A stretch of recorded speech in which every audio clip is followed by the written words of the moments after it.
every night on the Halos in the Infield Baseball Network. Think about it. We'll get into everything that we're going to get into as we go along, but I got to rant real quick. But why would you throw out an inexperienced pitcher in a game you're still close in? And I don't care what the record is. You show up for a fucking rivalry game. But he's actually talking to him constantly. That is a sign of a really, really good coach.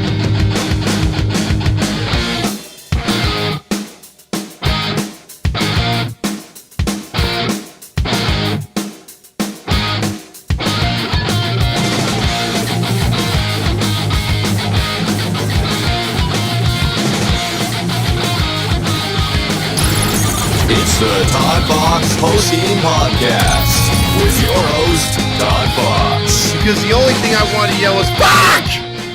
Hey, welcome into another episode of the Halos in the Infield postgame show with yours truly, ToddFox, as we wrap up 3 out of 4 as the Angels take from the Oakland A's, and they take 2 out of 3 from the Kansas City Royals to improve to 5-2 on the homestand, 14-12 on the season. Not very impressive as we wind down April, but hey, if we could stay over 500 by getting one win in Milwaukee at least, then we could probably put or hold our heads high going into May, because May's not going to be easy as we look at Milwaukee, who's hot. St. Louis is kind of falling off, but they're always tough at home, and you have the Texas Rangers, who are supposedly first place team right now, but they've lost 3 in a row, and they got Garrett Cole and the New York Yankees tonight, so we'll see how long they stay in first place. But with that being said, before we get into anything, I was down at the sponsors today. 714 tickets, 714 tickets. Everyone's been happy with the amount of purchases that you guys have been adding the Heedy logo, the Halos in the Infield, abbreviated into the 10% promo code. They are making a ton of purchases, or you guys are making a ton of purchases, and they are very happy with us down there at Halos in the Infield and 714 tickets. So they really appreciate everything right now. And again, that custom jersey is going to be someone's free gift, because every time you use that promo code, you get entered into win that jersey. Plus, also, you get 5% off of your next purchase, and you could use that 10% promo anytime you want for any event, whether it's Kings hockey, Lakers basketball, Clippers, if they're still not eliminated. That's how much I haven't been following them. UCLA basketball, and you could use it on concerts and anything else. So 714 tickets, 714 tickets. So let's get started here today. What the hell happened at Anaheim Stadium?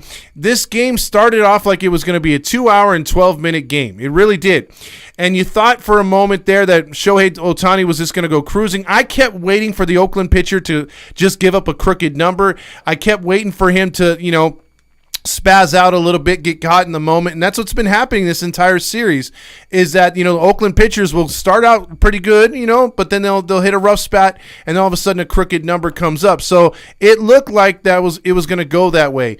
And the Angels, They got a few runs there in the third inning, got it started off by a quick start by their hitting, because, again, I'm going to say it, and I said it before, I'll say it again, the Angels got nothing from Mike Trout except a single late in the game, which was in the 9th inning, to allow Shohei to have a chance at that cycle. But Shohei Ohtani improves to 4-0.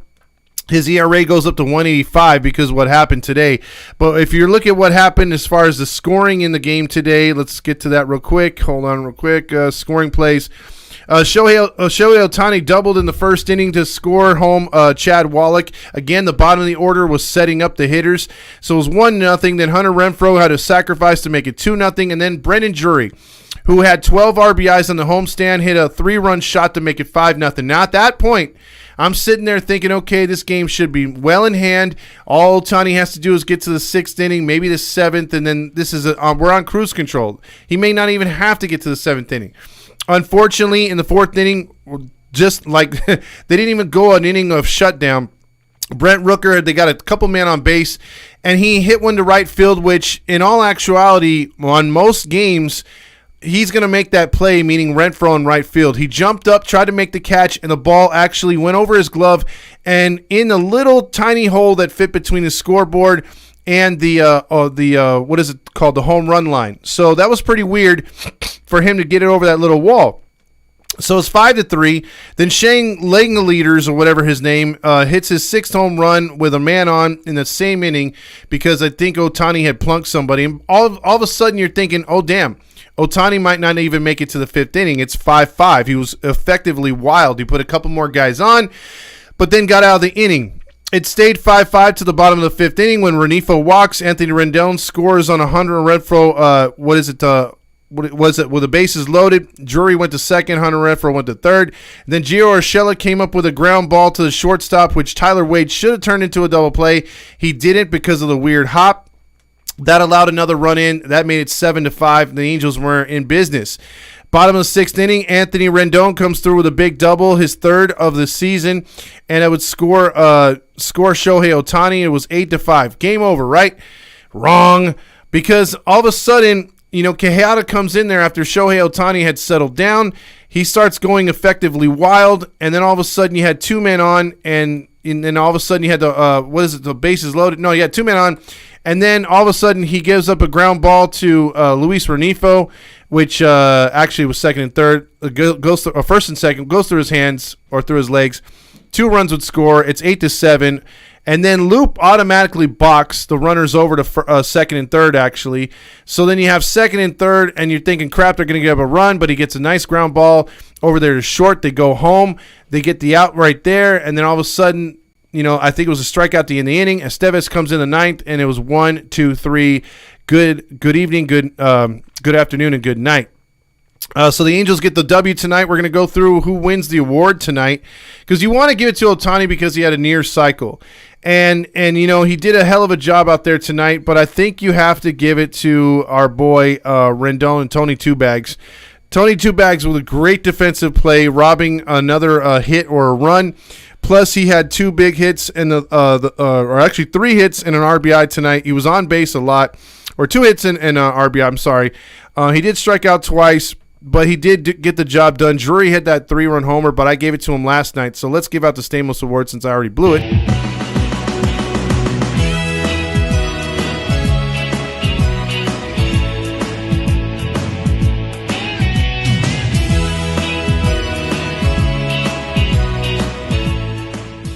Okay, before I get into that, I already said Rendon gets the Stamos for best player on the field tonight. Ohtani could have got it too, obviously, near cycle and everything else like that. But those 5 runs he gave up, it was just a bad inning. And but otherwise, he pitched good. But it's against Oakland, so I take points away right there. And Rendon, we really want to see get on fire, so I'm going to give it as a confidence booster to Rendon more than anything because I thought he played very good out there and made some good throws in the infield. Good, solid defensive play, and had some good at-bats, even in the strikeouts. So if you look at what I'm going to say, an honorable mention, or not an honorable mention, but another point of concern has to be our own Mike Trout. Mike Trout was, again, looking very overmatched out there. It seemed like he had guys behind him setting him up, and he had RBI chances again today, left 3 more men on base, and again did not come through until the 9th inning when he got the single up the middle. So that's, again, cause for concern because I really thought Mike Trout would right the ship before we went on the road. I really thought this was the homestand to really get going, and he didn't do so, and he looked flatter than a pancake. So that is the Stamos Award for best player of the night. Now we're going to go for worst player of the game. And I think I could give it to a couple people out there, but I'm gonna give it to a repeat offender for the award tonight. And if he would have came through at all, this would have been a different story. All the chips, all the cheese, all the refried beans, all the onion and tomato and the guacamole, all the beef and jalapeno and the sour cream, all the nachos.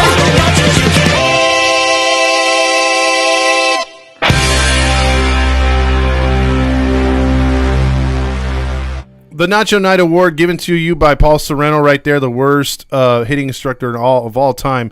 I'm going to give it to E. Ruiz again, a second time in this series. He gets this Nacho Night because I could have given it to the starting pitcher, Sears, but again, I kind of like shied away from that because again, it's one of his first starts. He's 0-2 now, 4 1/3, 6 runs, 6 hits, all earned. He had 2 walks and 4 strikeouts, but I'm going to give it to E. Ruiz again because again, although he stole 4 bases last night, the night before I think he got the Nacho Night Award. He gets it again for tonight, only getting the one hit. He struck out 3 times. So he had the hat trick on one thing. Then he left 5 guys on base. So if he comes through in one of those clutch situations, we could be talking about Oakland splitting this series with the Angels. So Ruiz gets the nacho night. I could have gave it to Trout, but at least he came through with a hit. And but he did leave 3 guys on base, but I'm going to give it to an Oakland guy since we got the win in this one. Looking ahead to Milwaukee before we get into some of the comments, because it's not going to be that long of a show today. I've got dinner and the draft upcoming here. So you know what it is with that. Yes! It's all about football. I just want to know who my guys get because we actually have first rounders this year. So I'm gonna leave a little early. So we're gonna get into some of the stuff here and talk about some of the players and everything else that we're gonna get to the comments. Okay, calm down. Yes, we're gonna get to it. Don't worry about it. So there you go. Let's see. Also, let's see what. I want to check out pitching matchups here for the Milwaukee series. Probable. I should have had that pulled up. Let's see. Here we go. Okay, so for the Milwaukee series and the Angels that they go on the road tomorrow, right away it's going to be our boy Anderson. Anderson's going to go head-to-head with Wade Miley. That's going to be a tough one. Reed Detmers, Corbin Burns, another good matchup right there. Then Jose Suarez, why the hell is he still starting versus Ray? Ray has not had a good start to his season. He's 0-1 with a 6 ERA. And then we take a day off for, I believe, Monday. And then we're going to go into St. Louis where Griffin Canning and Patrick Sandoval will be opposing St. Louis pitchers. Steven Matz and Mike Mikolas. Yeah, Mikolas is decent. Matz is having a terrible year. So if the Angels can take care of him, that would be nice because he's got like a 10 ERA. So, again, they have some games coming up here. The Yankees are taking on the Texas Rangers, and that's going to get started here very soon. It's Garrett Cole versus Andrew Heaney, our boy, 2-1, is going up against what is it? Garrett Cole is 4-0, and he has a sub-1 ERA. And then you got Chris Schmidt for the Yankees going up against Jacob deGrom. And then Obaldi, it'll be a 1 against, let's see who I just had it. I hate when I skipped it right there. Against Brito. And then Nestor Cortez will finish things out in a 4-game series versus Martin Perez. So 4 good starters right there. The Rangers have good starting pitching. And they're going to be in a 4-game series here starting tonight with the New York Yankees. It's possible if we take care of business or at least take 2 of 3 in Milwaukee, we could be staring at first place Angels, depending on what Houston does, because Houston just starts a series with the Philadelphia Phillies, who have gotten a little bit better after a rough start. They're starting to win games. They won again against the Seattle Mariners. And so right now it'll be Familiar Ramirez, Valdez, I can't say his name ever, Christian Javier, and Urquidy going up against Philly starters. Let's see, Nola, Wheeler, and Falter. So we'll see how that goes and that works out because that's going to be 2 good series to watch out against. And then the weekend series for the Seattle Mariners, they're going to be playing Toronto, which they're facing. They're going to be throwing Castillo, Flexen, and Gonzalez against Manoah, Gossman, and Bassett. So, you got some very good baseball for the weekend in our division. You really do. You got a lot of games. And we're not scoreboard watching, but it's just interesting to watch these matchups. There's a lot of good matchups for this weekend. So real quick on the Angels division as it sits right now. Currently, the Houston Astros are a half game back of the Texas Rangers. That could change by the night's end.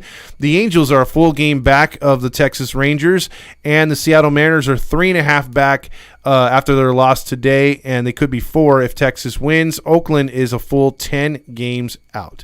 So there you go right there. Let's get into the comments here. And the comments will start off with 714 tickets from Josh. XNC says, we won, but what a wild game. Trouta here says, Stamos award to Rendon. Big save at third base. I hate him, but he had a decent game. And he made it over the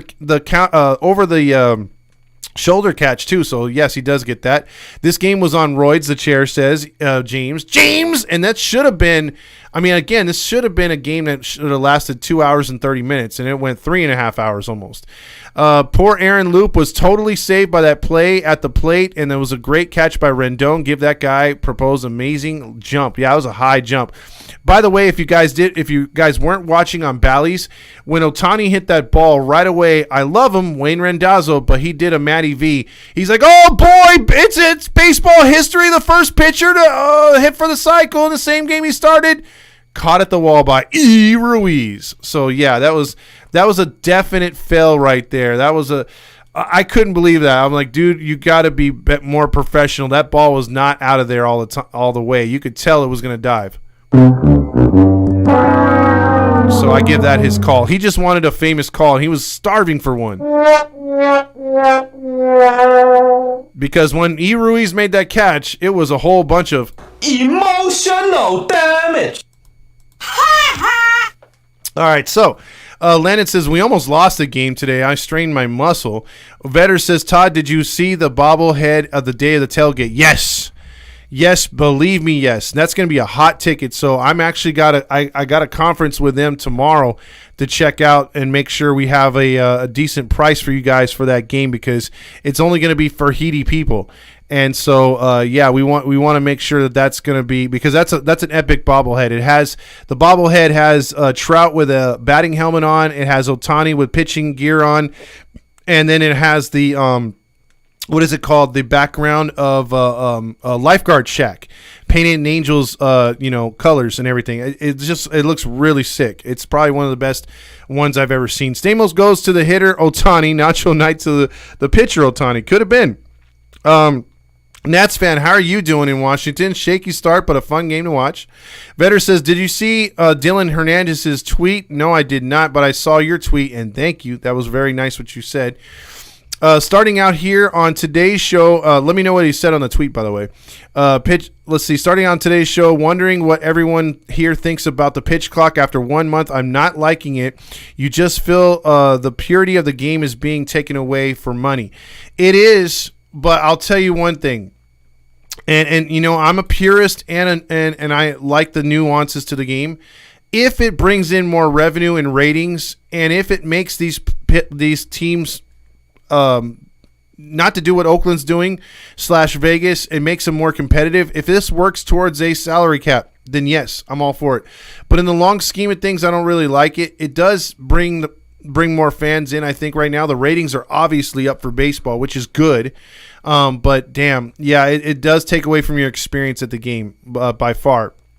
I do like the fact that they limit the throws over and stuff like that, the timeouts in between. They could pretty much go without the pitching clock with all that stuff. So there's arguments for both sides. Jacob says Tio was good today. Nats fan says she agrees as well. Renfroe should have made a play on that home run ball. Yeah, he just missed it. Todd TV is off. Yeah, I know. I forgot my laptop, which I usually hook up to that, and I could, I've been goofing around with this one site where I could have slideshows, and it would go, show me different things or show you guys different things, not just the logos. But I was messing around with that in the house, and I forgot to bring it in the studio, so that's my bad. So that's why the TV's off. Renifo for Nachos. He wasn't that bad. I mean, he got a couple walks there. Trout could have been Nacho today. Second thought on the clock issue, could it ever be eliminated? I'm not thinking so. Just like the Ghost Runner, my old school desire of the game seems to be ruined by our pandering. Yeah, the Ghost Runner is one thing I would love to get rid of, but I think that's here to stay as well. Renifo robbed of the Nacho Night Award. Sonic Collection says we are better than the Los Angeles Doyers. And you know what? Real quick, I was very happy to see the Pittsburgh Pirates not get, lost in playing a big team.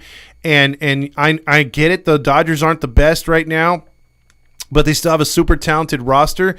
And usually when the Pirates would face teams like that, they cower down. This team, there's something about the Pirates. I'm telling you, there's something about them that they're playing the game fun, loose, and easy. They're all cliches. But when you have a team like that really has no expectations, they're going to start bringing more and more fans to the stadium. They're going to start bringing up more players that are exciting. They just had a 13-year Career minor leaguer make his first at bat last night. The place went nuts, even though he grounded out or he struck out. I mean, that kind of energy is great. And granted, it's April, but they're 18-8 either way, whether it's April or not. I hope that they continue to succeed. And Andrew McCutcheon's return to Pittsburgh, there's a lot of good there because those fans have suffered a lot. Now, not as much football, not as much hockey, but for baseball, they had that little stretch where they just blew everything up when they were making consecutive trips to the postseason for the first time in a long time. So I'm happy they're trying to get back to relevance. At least they're trying to build on something, unlike the Reds and a few other teams. The Rockies are just hopelessly lost. It's good that they're giving their fans something to hang their hats on after every night. So good 2 out of 3. They should have swept them, though. They were a Chris Taylor lucky-ass home run from sweeping the Dodgers. Trout should be leading the Angels in RBIs. Yes, Doy. He should be. And that's why we've been saying on here the last few days, he's been set up to put in RBIs, and he's not doing it.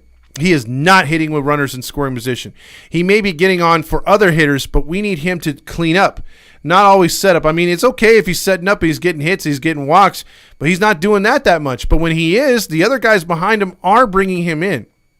Fernando says splitting the series would have led to some emotional damage. Yeah, it would have been high on the emotional damage. And then we would have been saying, yeah, Mo, that team sure did suck last night. They just plain sucked. I've seen teams suck before, but they were the suckiest bunch of sucks that ever sucked. Exactly.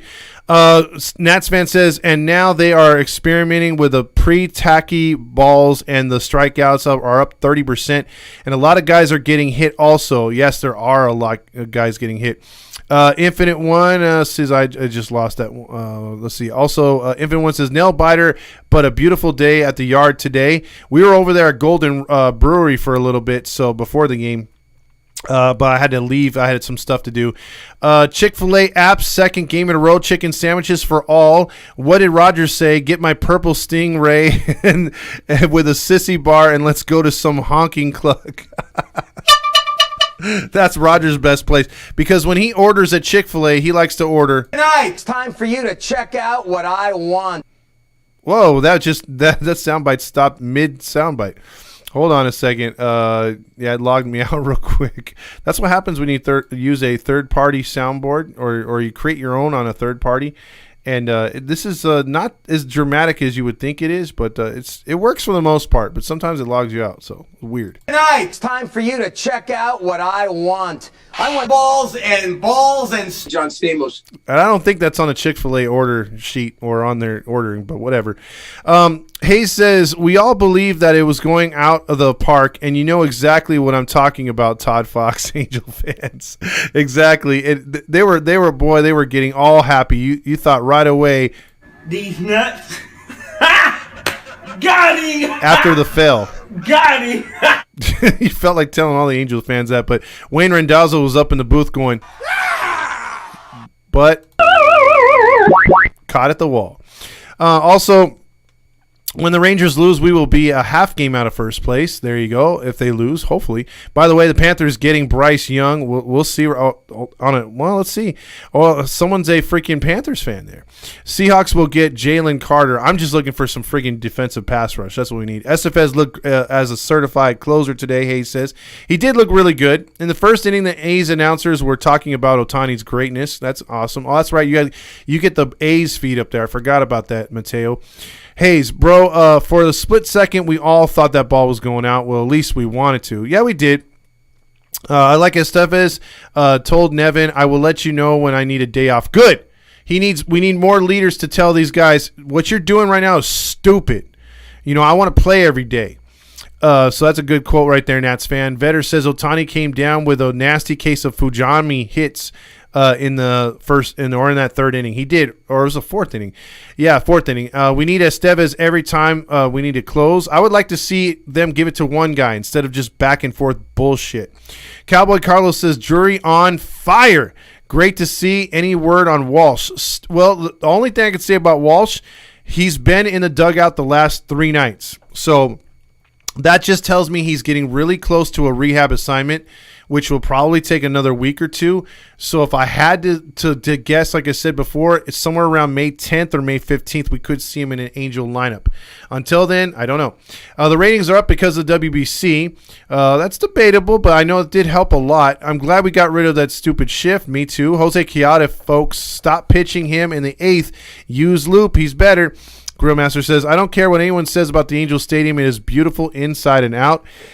It is. Walsh is back from Utah, but not ready to play yet. Let's see. F it, go Pirates, the chair says. Chargers will probably get Zay Flowers from Boston College. Mateo says my pick is the NFC is to win the NFC is the Dallas Cowboys. You and every other ESPN announcer, Mateo. Let's see. Also, what does Roger want? Well, I think we already highlighted that, but we'll get back to him. I was pretty cocky. I want balls and John Stamos. Exactly. Or he just wants. Hi again, everybody. I'm Roger Lodge, and we've got a big show coming your way because balls and fair balls and balls. He just wants a bunch of balls. Sea Chickens won't make the playoffs. That's coming from a Buccaneers fan. We will make the playoffs. Rendon sucks, Steve Elise. He should be at least second in consideration for the Stamos Award today. He was pretty good. He was pretty good tonight. Is Tony Two Bags leading us in RBIs? No, it's actually Renfro. Renfro has 20. I think Two Bags has 12. So right now, Renfro is your big hitter right now. He's got 7 home runs, 20 RBIs. Mike Trout has 5 home runs, 13 RBIs. And again, did not drive in an RBI in this entire series. You think about all the runs that the Angels scored against Oakland, not one of them came from Captain Clutch himself. If Ohtani got the cycle, Rogers' set would be all white. Yes, it would be. It would be one of those things where the cleanup crew would have to be paid double money to sterilize everything afterwards. Rendon saved the win with Shohei with that great defensive play. That's awesome. You know, that is awesome.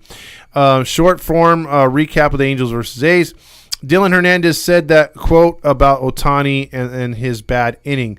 Oh, okay. Jacob Primrose says the good news on Walsh, although Drury is now hitting great. And that's going to be a problem. Where the hell do you put these guys? Because I'm pretty sure when Walsh gets back, that's going to take a lot of freaking playing time from Urshela and probably Renifo. But some people like that. Some people might like the fact that Neto will likely move into the guy position along with Drury. I mean, how the hell can you take Drury out of a lineup when he looks like Mike Trout? He's doing Mike Trout things right now. And I'm interested to see what he does up in Milwaukee and as far as St. Louis and when they come to Texas. I am very, very, very intrigued on what they do in the next 3 series. I mean, those 3 series are pretty huge moving forward. I really like I really like the fact that they could put themselves in a good position because not only are the Angels playing tough opponents moving forward, you have other teams in this division playing tough teams. So let me give you a quick breakdown of what their schedule looks like. So obviously tomorrow you have a 5 o'clock start versus Milwaukee. Saturday is a 4 o'clock start, and then you have the 11 a.m. early game on Sunday. Then you got the Cardinals for 3, which is a Tuesday, Wednesday, Thursday affair, and 2 4:45s and a 10:15. And then on Friday, you're going to have the Rangers for 3 at the Big A. That brings you back to the Big A. That's a big series starting May 5th through 7th. And then you've got the Houston Astros.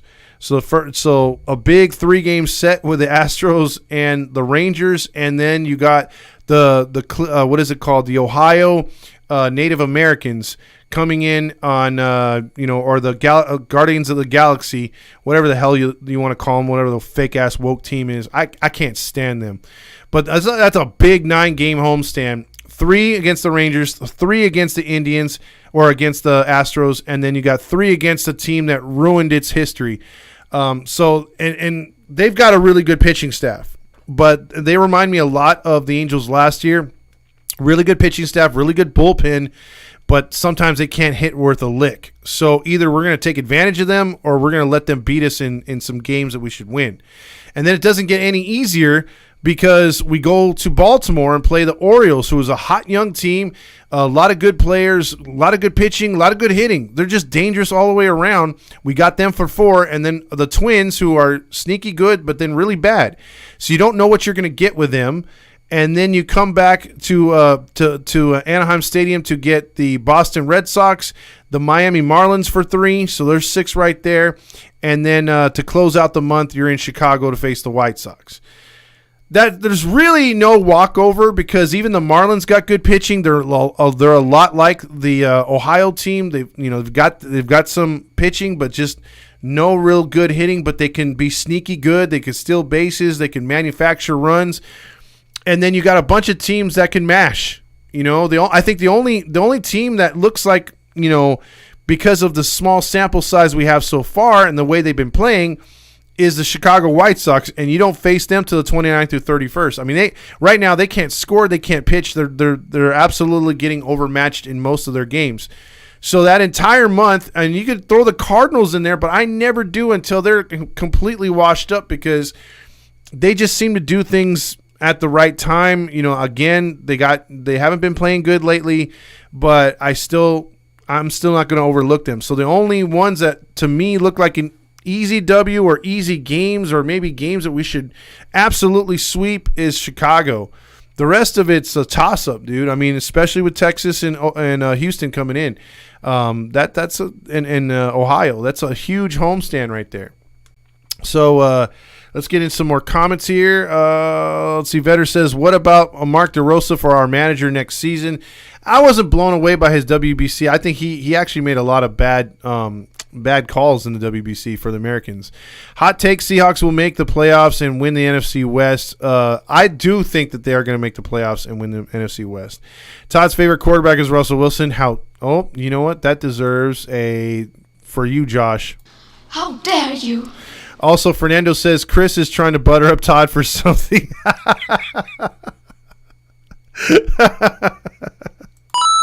Also, how did Bobby V do in the booth?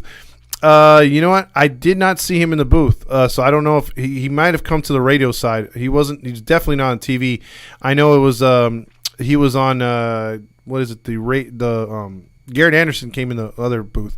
Bobby V did pretty well. I listened on the audio for the first 5 innings. Oh, there you go. Who the hell was the color guy today in the booth with Terry? That they just answered that. I doubt the Angels will be at or above 500 with these games coming up away. It's hard to say. Grillmaster says Baltimore Oreo cookies. Jacob says I think they will hover around 500 after the roadie. It's going to be tough, dude. I'm telling you, these games are going to be tough.